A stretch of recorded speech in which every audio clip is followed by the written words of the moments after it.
segue negociando tarifaço. Tem eventos pré-COP 30 acontecendo, ocorrendo nas capitais, com presença do príncipe da Inglaterra, viu? Pauta política também, crise do leite, assuntos para Ana Amélia Lemos, jornalista e senadora, aqui com a gente já nos estúdios. Muito bem-vinda. Boa noite, Ana. Boa noite, Simone. Aliás, esse príncipe está dando um show, de simpatia, de empatia, nada de realeza, a simplicidade dele, cativante. Eu fiquei impressionada, chegou até a cair na quadra de vôlei, mas de fato é uma monarquia moderna, e exatamente tudo o que ele está fazendo. E eu lembrei do pai dele quando veio ao Brasil uma vez, e estava junto com uma famosa sambista, Morena, a Pinar. E aí um humorista disse, o príncipe, aí ele ficou encantado com os passes que ela fazia, mágicos, bonita, aquela esbelta. E aí alguém disse, o príncipe estava mais feliz que pinto no lixo.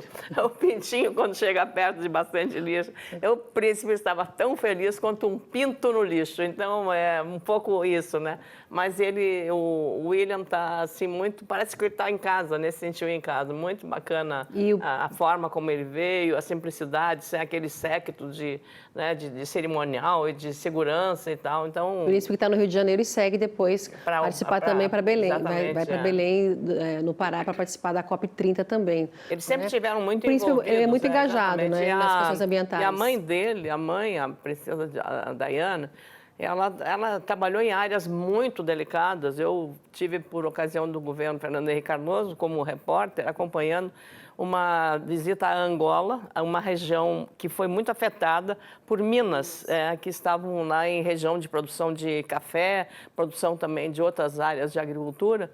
E ela trabalhou muito nisso porque era envolvida, ela foi lá naquela região de Angola e por causa da guerra civil, então isso ficou como esqueci. Eu vi muita gente, muito jovem, pessoas de todas as idades mutilados, vítimas das minas que estavam ainda localizadas na região de agricultura de Angola. Então, acho que a família tem isso, herdou também da princesa um pouco essa preocupação com esses temas. A gente vai falar já de COP também, mais assuntos de COP. Ana, tarifaço, o presidente Lula disse que, se precisar, ele volta a falar com o presidente Donald Trump, Hoje, terça-feira, ele disse que, durante a entrevista à imprensa internacional em Belém, que o governo brasileiro segue, então, negociando, as tarifas com os norte-americanos e que, se preciso, ele, então, mesmo vai procurar Donald Trump novamente. Vamos ver. Eu saí da reunião com o presidente Trump certo de que a gente vai estabelecer um acordo. Ao terminar a reunião com o presidente Trump, eu disse para ele que era muito importante que os nossos negociadores começassem a conversar logo. Eu sugeri que fosse na mesma noite. Não foi na mesma noite, mas foi no outro dia de manhã, às 8 horas. Houve uma primeira reunião. E agora, o meu ministro das Relações Exteriores, o meu vice-presidente da República e o meu ministro da Fazenda estão preparados para marcar uma nova reunião, se for o caso, ir a Washington para negociar. E eu disse ao presidente Trump, com todas as letras, e entreguei por escrito. Eu, quando terminar a COP, se não tiver marcada a reunião entre os meus negociadores e os negociadores do Trump, eu vou ligar para o Trump outra vez, porque ele tem o meu telefone e eu tenho o telefone dele. Não terei nenhum problema de ir a Washington, não terei nenhum problema de ir a Nova York e espero que ele não tenha nenhum problema de vir ao Brasil. Ana, podia falar se o Trump viesse para a COP30, como ele disse que não vem, a gente não sabe ainda, a gente não pode afirmar, o presidente Lula poderia falar diretamente com ele, Teria uma grande sacada para o Trump, porque aí mudaria um pouco a imagem dele negacionista da questão climática, e para o Lula seria muito bom. Mas eu não acredito muito, porque essa seria uma mudança de total atitude do próprio presidente americano e, claro, isso encheria a bola do presidente brasileiro. E a família Bolsonaro, como o Eduardo continua lá, continua tendo influência, conversando com as autoridades americanas, então tudo isso complica a jogada. Agora, Agora, o Trump é o Trump tem agora um outro pepino grande para descascar lá com a eleição em Nova York, a prefeitura de Nova York, que é um candidato que está favorito nas pesquisas. Então, eu creio que nesse momento a questão econômica e o pragmatismo aí deve prevalecer, porque os interesses americanos são tão afetados quanto os interesses brasileiros em setores muito estratégicos nossos, como a questão dos minerais críticos, terras raras, a questão do café, a questão da carne, de outros produtos, né, que tem que ser examinado. O Trump saiu de Washington, foi para a China para falar com Xi Jinping, que é a grande ponto de interrogação no processo. Não custa vir aqui ao Brasil ou chegar aí na COP30 para conversar também sobre negócio. O presidente Lula, a gente inclusive já deu no AgroTarde, ele falando que o Trump poderia se convencer, né, desse negacionismo todo, né, acreditar na questão verde, né, nessa agenda verde. Disse que ele poderia mudar de posição, que seria uma questão de tempo. Vamos ver, né? Aí, de fato, não é muito fácil essas questões de converter. Aí seria uma conversão. E aí eu acho que a pregação do presidente Lula, ele não tem vocação para sacerdote, né, ou para missionário, para convencer e fazer o Trump rezar pela cartilha do presidente Lula, né? Eu acho que seria melhor que o presidente também não tivesse falado o que falou a respeito do que aconteceu no Rio de Janeiro, da forma que falou para a imprensa internacional. Ele ignorou um sentimento da população daquela cidade, que é a cidade maravilhosa, todos nós sentimos, mas não houve outra alternativa a não ser aquela Simone. Pois é, o presidente se pronunciando pela primeira vez, né, Ana, em relação àquela mega operação que aconteceu na semana passada no Rio de Janeiro.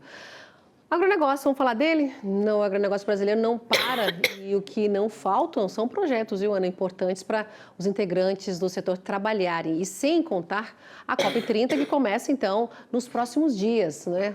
Lá o setor vai, então, mostrar o verdadeiro agro, aquele que produz com sustentabilidade, como explica, então, o vice-presidente da FPA, Arnaldo Jardim. Para ir à COP30, o setor agro, de uma forma geral, a FPA e todas as entidades, de uma forma propositiva. Muitas vezes nós ficamos quase que tendo que reagir a determinadas versões fakes que se veiculam sobre a questão do agro, e nós temos um documento. Ele foi finalizado ontem, já havia sido debatido por nós. O embaixador André Corrêa do Lago, que é o presidente da COP, tem sido muito parceiro em todas as discussões que nós temos tido, recebeu ontem, eu, em nome da FPA, acompanhei, do ex-ministro Roberto Rodrigues, nosso amigo Roberto Rodrigues, um documento em que o agro sistematiza as suas propostas, as suas proposições para a COP30. São 8 eixos programáticos, positivos, com alternativas sendo apresentados. Então, nós vamos lá de uma forma muito proativa.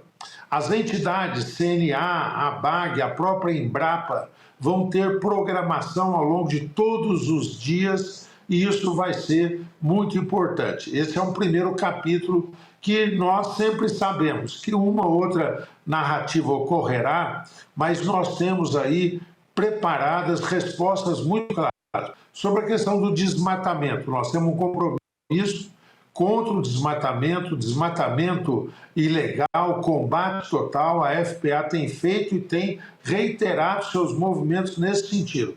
E nós continuamos a apresentar ao mundo a maior cobertura vegetal do planeta entre os grandes países. Os outros, que vão muitas vezes nos apontar o dedo, precisam botar o dedo na sua própria ferida, aquilo que eles têm no seu país. Segundo ponto, o nosso Código Florestal.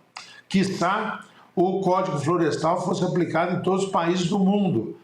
O clima não teria esse problema que nós estamos enfrentando. A emissão dos gases de efeito estufa seria muito menor e as mudanças climáticas não estariam penalizando o planeta se, como o Brasil, os outros países tivessem preservado.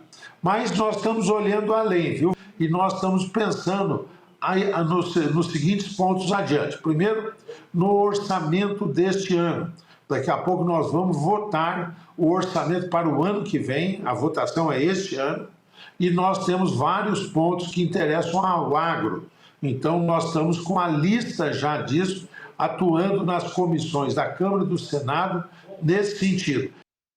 O agro apresentando suas prioridades, colocando a importância da agricultura tropical, não é, Ana? Não há dúvida. O Brasil está aplicando uma agricultura ABC, agricultura de baixo carbono, na compatibilização de você estar com a criação de gado, de modo extensivo ou por confinamento, a criação de florestas, plantação de florestas e uma agricultura também de manejo. O plantio direto na palha, acho que talvez seja uma das contribuições mais relevantes que o Brasil tem em relação à sustentabilidade na produção agrícola. A questão climática é uma questão séria e o Brasil está fazendo um dever de casa. O deputado Arnaldo Jardim muito bem lembrou o Código Florestal. Nenhum país tem um código tão rigoroso quanto esse, em que algumas áreas, o agricultor dono de uma área de 1.000 hectares, ele só pode produzir em 200 hectares, tendo ele dono de 1.000 hectares. Então, é para dar ideia do rigor que nós temos. E quem é que financia ele, aqueles 800 hectares que ele tem lá disponível para ele, a não ser uma agricultura extrativista, como é na região da Amazônia. Então, estamos fazendo o dever de casa. Agora, esse tema veio para ficar. E é preciso que o mundo todo, não apenas o Brasil, você vê o que aconteceu agora no nosso Rio Grande do Sul, lá na região norte do estado, em Sarandi, um granizo chega com o milho lá alto, já próximo já da criação das espigas, lá do embonecamento que se fala da espiga do milho. Da altura dele, embonecamento, que é quando começa a fazer a espiga do milho. E aí o produtor chorando, declarando assim, destruição total, porque as pedras eram muito pesadas, a destruição foi total daquela lavoura, ela vai ter que ser refeita. E aí você já pega um período de tempo maior, será que vai dar para recuperar? Então é prejuízo isso na certa, porque ele ao refazer vai ter que usar novos defensivos, tudo isso mais. Então é para ver que essa questão climática é muito, muito séria e precisa ser tratada. Agora, tem que ser com racionalidade. Não pode todo mundo, mas é o agricultor que está fazendo, é o gado que faz isso. Está já provado, a própria Embrapa trabalhou muito nessa questão da emissão dos gases dos animais para provar que não é bem assim, né? Então, que você tem que ter racionalidade, pragmatismo e tratar com dados científicos, não com achismo, porque isso não resolve a nossa situação. Mesmo nos Estados Unidos, estamos falando do Donald Trump, do negacionismo. O que aconteceu ali no Caribe agora, na Jamaica, né? Um furacão varreu quase um país, na metade de um país, varreu. Porto Alegre, o ano passado, o que aconteceu em Porto Alegre, né, também, na região do Vale do Sino, na região do Vale do Taquari, todas destruído, uma destruição total. Então, a gente está vivendo esses dilemas e secas em áreas que não tem, secas na Amazônia, lá no Acre, naquela região toda. Então, a gente tem que estar atento a isso com responsabilidade, pragmatismo e olhando sempre o agro como aliado e não como um inimigo. O agro como um aliado, a gente viu aí o agro colocando a importância da agricultura tropical, né? Todos os avanços que você citou aí, que o Brasil faz muito bem, a agricultura brasileira faz muito bem. Não é uma cópia da agricultura, né, Ana? Mas tem muitos exemplos, a Embrapa vai estar lá para mostrar todas as tecnologias, tudo está sendo empregado, o que pode melhorar quando a gente fala nesses avanços tecnológicos para melhorar a sustentabilidade do setor. O modelo brasileiro ele pode ser aplicado, né, quando a gente fala na agricultura tropical, a outros países aí de clima tropical, Ana? Nos que for de clima tropical, sim. Por isso, a Embrapa é tão buscada por todos os países para exatamente ter dela a expertise que tem. Então, os países que estão abaixo do hemisfério sul, todos buscam o apoio da tecnologia que a Embrapa criou ao longo do tempo. Aliás, uma das boas heranças do regime militar, já que o país está tão polarizado. Mas é bom lembrar que isso foi na época do governo Geisel, que a Embrapa foi criada e foi exatamente um desenvolvimento extraordinário. E hoje você tem unidades da Embrapa fora do Brasil que foram pedidas pelos países, especialmente da África, Moçambique, eu imagino, Angola, eu imagino também, que esteja a contribuição. Mas Moçambique também está lá para prestar esse serviço. Então, eu acho que é muito importante e, evidentemente, estando na mesma região do Hemisfério Sul, é uma agricultura semelhante em relação à questão climática também. Certo. Né? Com certeza a gente vai, semana que vem, vamos falar muito aí nessa semana ainda, muito de COP, né, Ana? Vamos seguir aqui com nossos assuntos. Mais um setor se manifestou. Vamos falar agora da crise do leite, viu, Ana? Mais um setor, então, se manifestou sobre a crise do leite aí para a Associação Brasileira da Indústria de Lácteos Longa Vida. A oferta, então, do campo, a importação de leite em pó do Mercosul e a estagnação do consumo provocam, então, essa pressão aí do varejo sobre a indústria. A associação sugere, então, medidas a curto prazo para ajudar a cadeia leiteira. Vamos ver. De fato, temos uma situação bastante preocupante. Temos uma produção primária em recuperação já há algum tempo e temos também uma importação de leite que hoje já representa 10% do abastecimento nacional a preços mais baixos do que os praticados no mercado interno. E somada a isso, nós temos uma estagnação do consumo motivada pela inadimplência das famílias. Hoje nós temos cerca de 78 milhões de pessoas com dificuldade para manter suas contas em dia. E temos uma concorrência fortíssima pela renda do consumidor, até mesmo pelas apostas esportivas, enfim. Bom, resumindo, isso nos traz uma pressão enorme de preços do varejo sobre a indústria, com redução do preço, né, do leite pago, dos preços pagos à indústria, que combinado com uma postergação dos prazos de pagamento e também do alongamento desses prazos de pagamento, certamente terá impacto sobre a cadeia toda. O produtor terá uma queda dos preços pagos no leite do campo. A situação atual pede medidas urgentes do governo, medidas de curto prazo, com a suspensão temporária das importações e também a atribuição de um incentivo tributário para que as empresas que importam leite, particularmente as empresas que são as grandes importadoras de leite, indústrias de chocolate, sorvetes, panificação e outros segmentos, né, para que elas possam adquirir o leite da indústria nacional. Há que se pensar também num crédito subsidiado do BNDES para que as empresas possam formar e custear os seus estoques, né? E é claro, o governo tem que pensar num passo adiante na formação dos estoques reguladores. Enfim, e também destinar o leite para os programas sociais. Então, esse conjunto de medidas certamente irão favorecer o produtor de leite lá na base. Ana Amélia, esse conjunto, tudo que ele sugeriu, essas sugestões, vão ajudar? Eu acho que as mais, eu diria, mais práticas e mais emergenciais seria essa compra em grande escala para botar para o exército, botar comida em que o governo, o poder público tem que comprar merenda escolar, aí os estados, os municípios, o governo federal, em todas as instituições que ele tem que abastecer com a refeição. Os próprios presídios. Então, aí tem uma margem mais rápida de fazer essas compras. Esse problema não é a primeira vez que acontece. Eu estava no Senado, posso lembrar bem, porque eu era presidente da Comissão de Agricultura. Havia uma entrada muito grande de leite em pó que estava sendo reidratado nos centros de produção, que é o sul e o centro e o sudeste brasileiro. E aí realmente criou um problema, que é as bacias leiteiras estão em Minas Gerais e aqui no sul do país. O que aconteceu? Nós tratamos, pegamos o Itamaraty, pegamos o Ministério da Agricultura, o que se convencionou? Que não havia para cortar, porque era a conveniência, e havia também uma grande desconfiança que este leite em pó vinha de terceiros países, tipo países produtores de leite, tipo Dinamarca, países da Holanda, por exemplo, vir para o Brasil, e outras regiões, até da Nova Zelândia, chegar leite, vinha esse leite e entrava com os carimbos do Uruguai e da Argentina, entrava no Mercosul, né? Entrava via no Mercosul.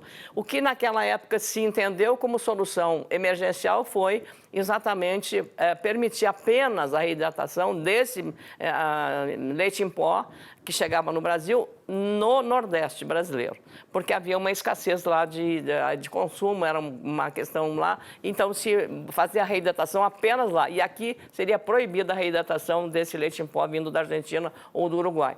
Agora, a situação se repete, e aí agravada, como lembrou o Muniz, relacionada aos custos que temos no Brasil para a produção.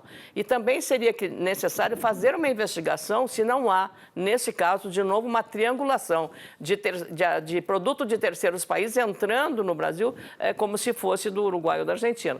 Aqui eu estou levantando uma possibilidade, eu não estou dizendo que está acontecendo isso, mas seria importante que houvesse uma investigação a respeito disso para evitar um prejuízo e aí também um desrespeito às regras que vigoram dentro do Mercosul. Mas imediatamente se essa sugestão que ele deu em relação às compras em grande quantidade seria uma delas. Há um outro problema que é o poder aquisitivo da população, e até foi interessante o Muniz ter lembrado, veja só, a sociedade brasileira está impactada hoje por essa questão crucial, que é o vício nos jogos de bets e que está prejudicando o orçamento familiar e aumentando o endividamento. Então, é uma situação perversa, eu diria, em relação à família. Então, ela deixa de comprar a comida por conta de usar o dinheiro para fazer uma aposta dessa. Então, um vício que está levando à pobreza, a uma má alimentação e todos os problemas decorrentes disso que acaba na criminalidade, Simone. O Muniz também coloca aí nessa suspensão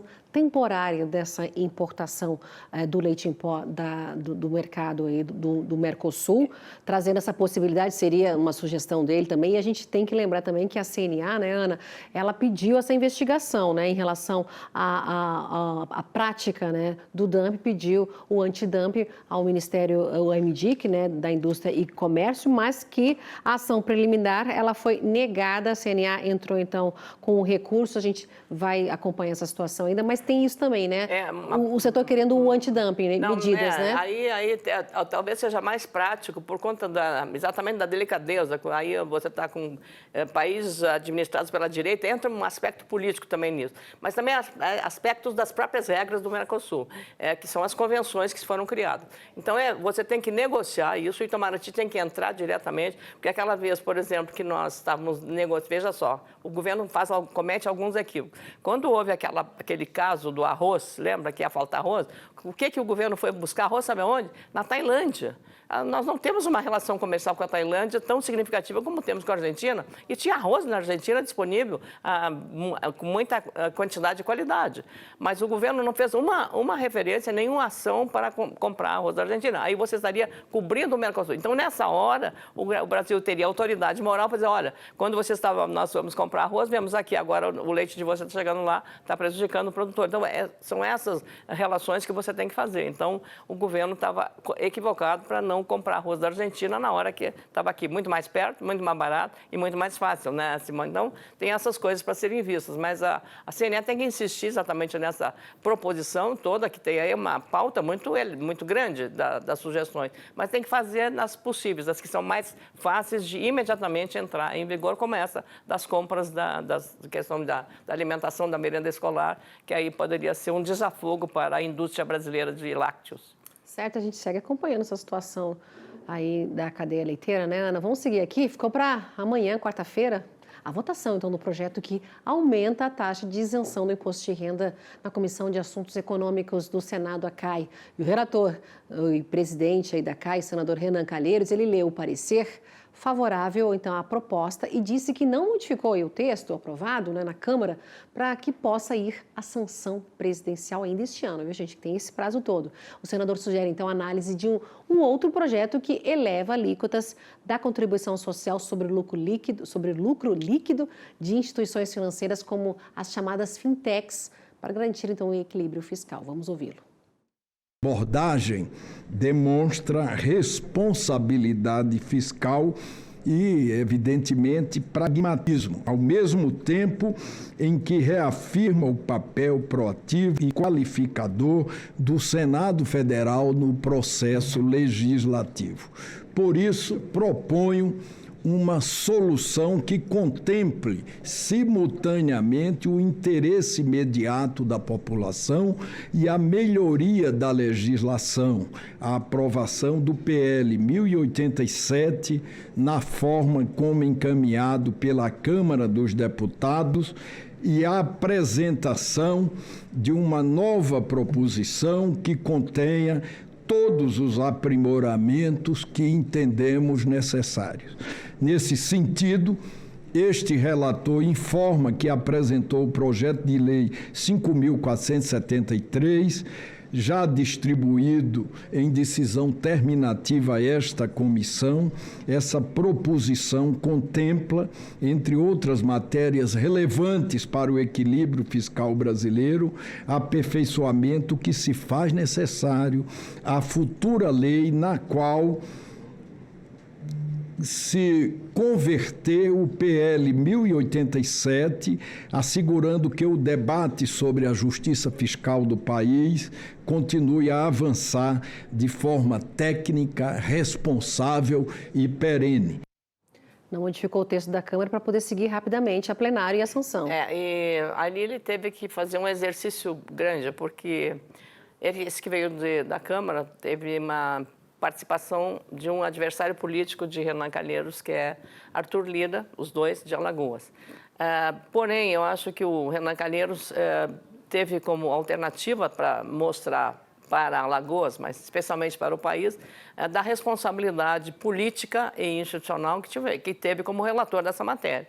Então, ao consolidar aquilo que a Câmara havia já decidido e sem fazer alterações para evitar que voltasse para lá, para que possa entrar em vigor a partir do ano que vem essa matéria, essa isenção do imposto de renda para quem ganha até R$5 mil, e também, ao mesmo tempo, ter uma cobertura de uma receita adicional para novos setores que irão colaborar, como haverá cobrança de contribuição sobre as fintechs e outros setores que ele entendeu acrescentar. Então, ele fez as duas coisas para dar o equilíbrio fiscal da receita que a União perderá com a desoneração dos 5 mil e compensar com a oneração de setores que estavam isentos de contribuição de imposto de renda. Então, eu acho que, com isso que ele falou, um sistema perene para equilíbrio fiscal do governo, porque o rombo neste momento é assustador.